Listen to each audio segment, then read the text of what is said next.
குடலுங்க. இதை நல்லா கழுவி சுத்தம் பண்ணிவிட்டு ஒரு 10 தாட்டி கழுவிருப்பேன். கழுவிட்டு மஞ்சத்தூள் போட்டு கழுவி எடுத்து குக்கரில் போட்டு ஒரு 10 விசில் விட்டாச்சு. கொஞ்சம் உப்பு போட்டுக்கணும் வேகும் போதே. இஞ்சி பூண்டு விழுது ஒரு 2 ஸ்பூனு.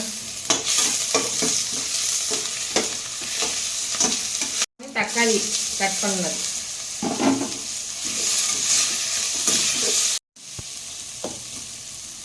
நல்லா வணங்கி வந்துடுச்சுங்க.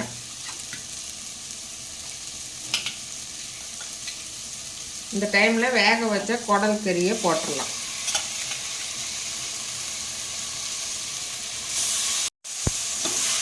நல்லா கொஞ்ச நேரம் வணக்கலாங்க.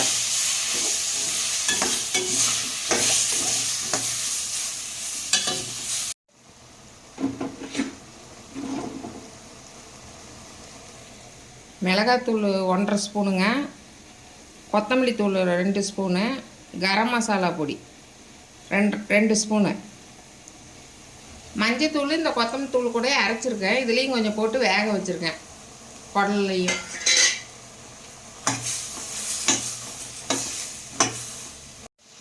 தேவையான உப்பு போட்டுங்க.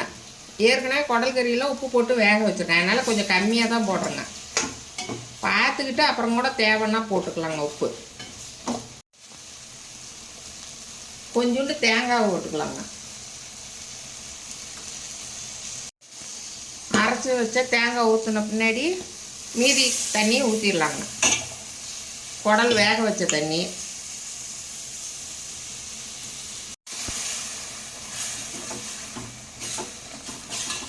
இப்போ தேவையான தண்ணி ஊற்றிக்கலாங்க.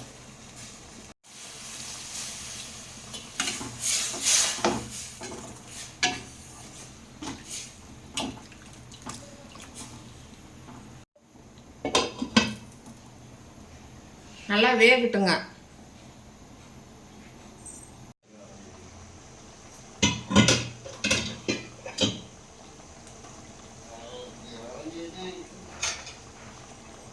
நல்லா வெந்துருச்சுங்க. இந்த டைமில் கருவேப்பிலை கொத்தமல்லி போட்டுக்கலாங்க. 1 ஸ்பூன் போட்டுக்கலாங்க.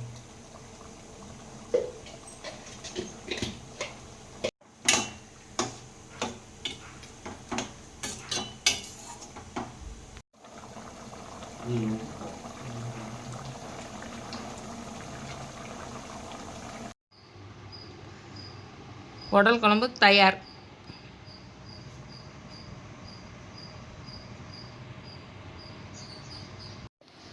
வாங்க நம்ம வீட்டில் இன்றைக்கி சுட சுட இட்லி, தோசை, குடல் கறி குழம்புங்க. வாங்க வாங்க சாப்பிடலாம்.